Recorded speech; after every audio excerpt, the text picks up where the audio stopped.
Tout compte fait, comme il y avait des rénovations, puisque à cette époque-là, Pellegrini venait d'arriver à Savigny, on s'est dit, bon, bah, peut-être qu'elle pourrait prendre le bureau régulateur. Est-ce qu'elle serait assez compétente? Parce que les femmes, c'est pas évident qu'elles soient compétentes. Et j'ai donc eu le bureau régulateur. Je suis arrivé à Savigny, comme beaucoup, en disant, bon, je vais rester 6 mois, peut-être 1 an, et puis après je partirai ailleurs. Finalement, bon, ben, je suis resté 33 ans à Savigny. Et le lundi matin, quand je suis arrivé, j'ai vu le rassemblement, ça m'a rappelé en quelque sorte le service militaire. Hein. C'était une discipline assez proche du service militaire, assez stricte. Et au bout d'une semaine, un matin, le lundi matin, j'arrive, le directeur m'appelle, il me dit voilà, le professeur de serrurerie-soudage, forge serrurerie à l'époque, n'est pas là, il est absent pour au moins 15 jours, c'est un accident du travail, vous prenez son atelier. Ben, j'avoue que j'ai été très très surpris et même très inquiet. Il avait 16 élèves et on était seul dans l'atelier. Et à cette époque-là, on rentrait dans l'atelier et on se fermait à clé derrière, on fermait la porte derrière soi. Alors là, ça a été un peu le face-à-face, quoi, la réalité. Les 16 élèves qui ne me connaissaient pas, bien sûr, et moi non plus. Bon, ben, il y a eu une période de quelques heures qui ont été assez pénibles, puis bon, ben, petit à petit, bon, les élèves ont commencé à chahuter, ils voulaient voir où étaient les butées. Et puis bon, enfin, ils se sont mis au travail, et au bout d'une semaine, bon, tout allait bien.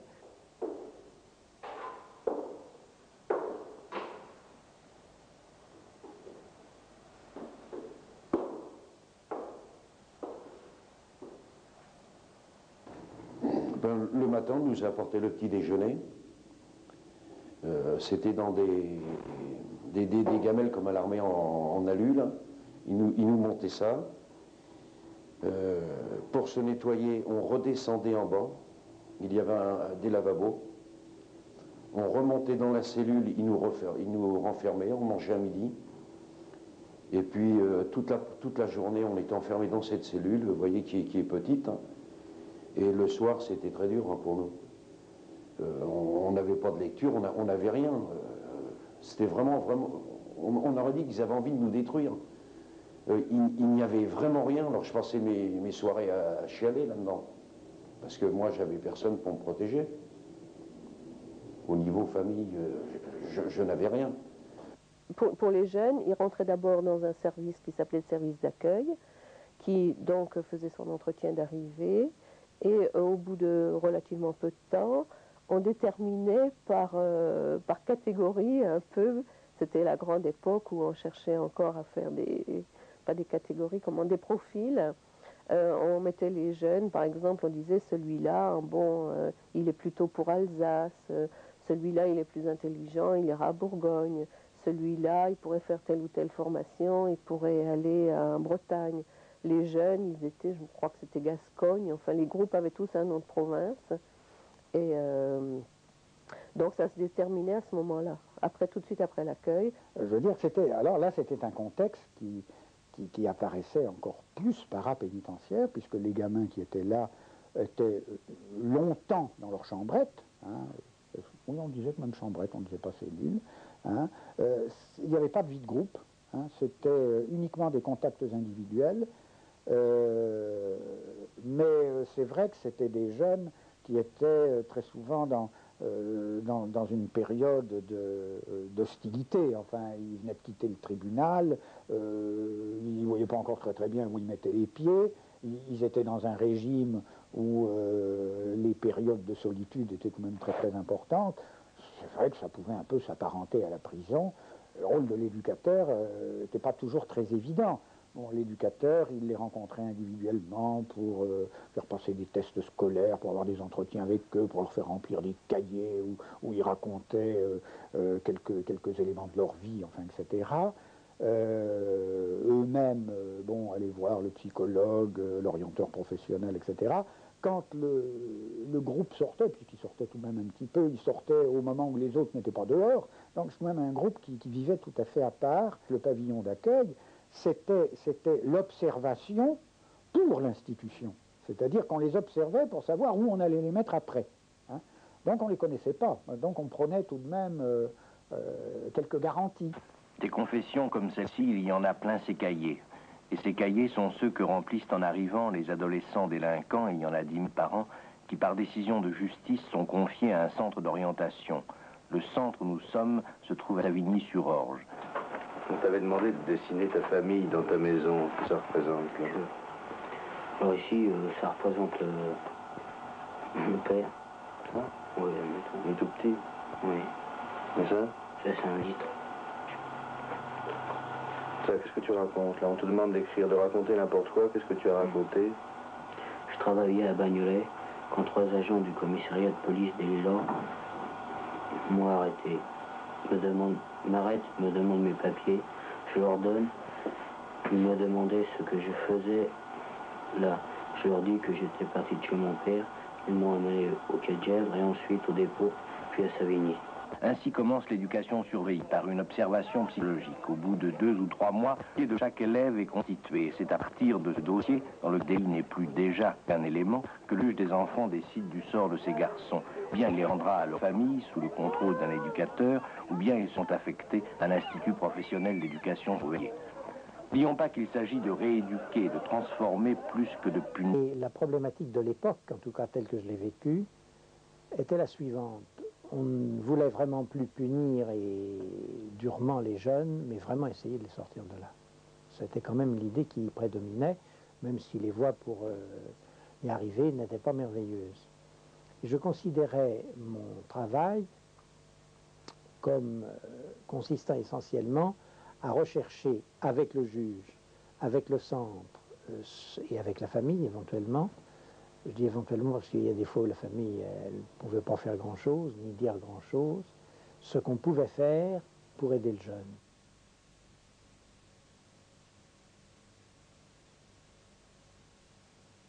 La journée commençait à 7 h le matin. Et pour une mise en condition, c'était le dérouillage.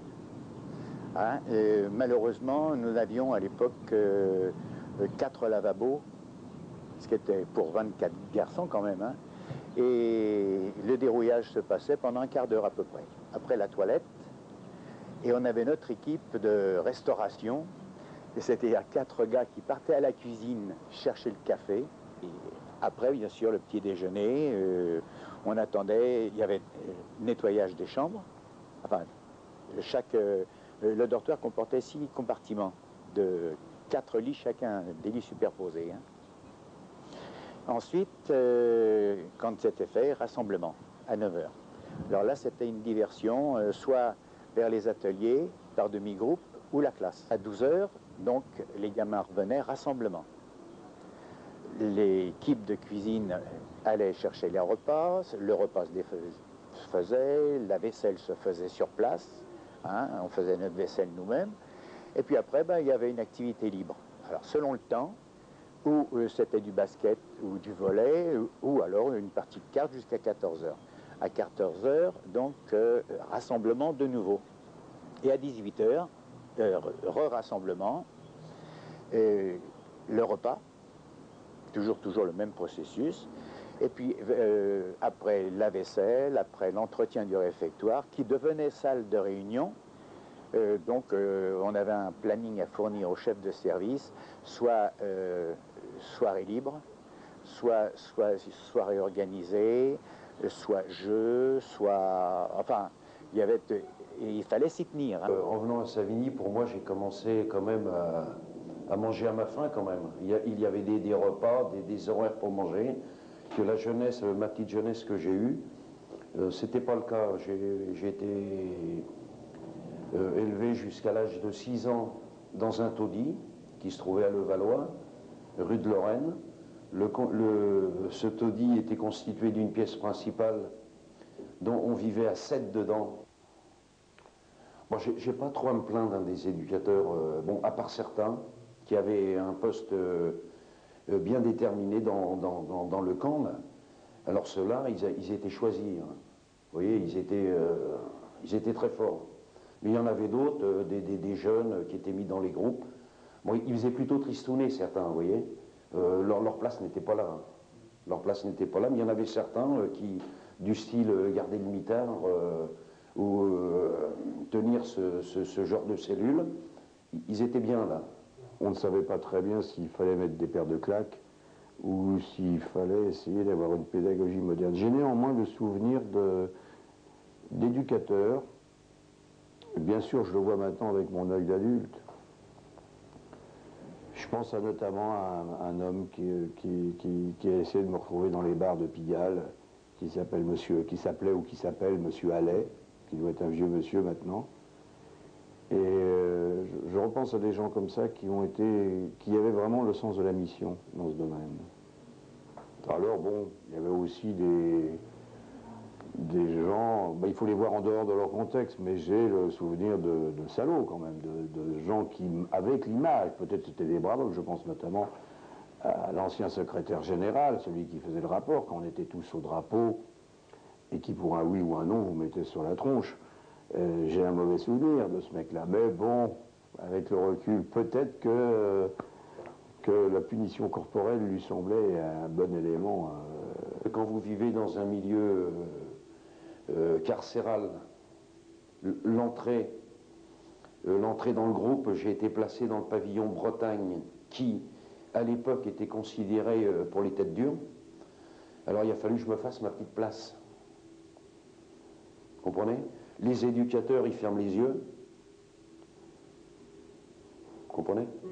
Ils ferment les yeux. Alors, quand vous arrivez dans un groupe comme ça, il y a le groupe des forts, des faibles. Et j'ai montré les dents tout de suite. Hein.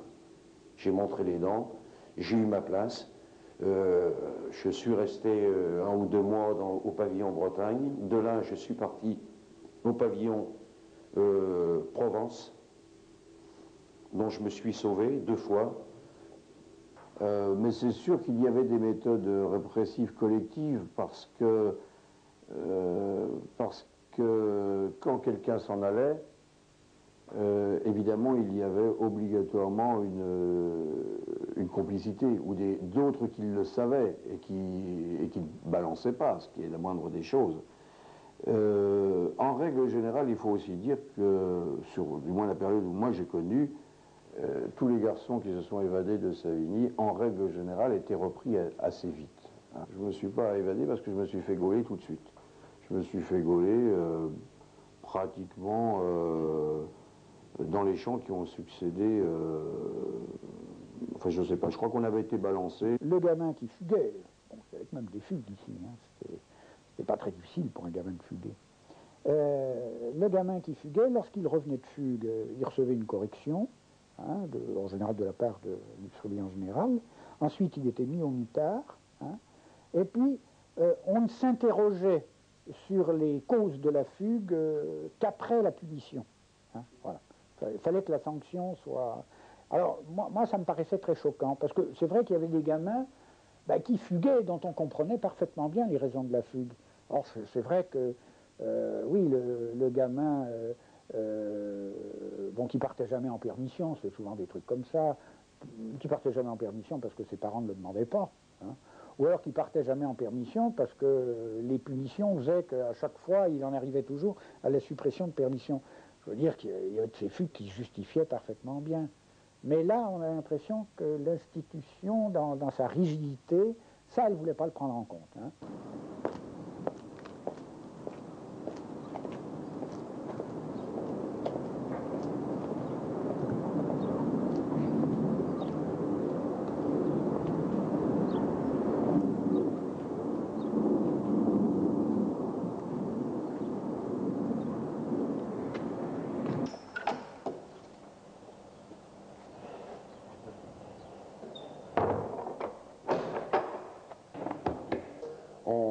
On passait à l'accueil entre les mains des éducateurs. De là, l'arrivée au mitard se passait le soir, étant donné que l'arrestation se faisait dans la région où on vous prenait. Souvent, c'est la région parisienne. Alors, on passait entre le commissariat et le palais de justice, les 36 carreaux, dont là,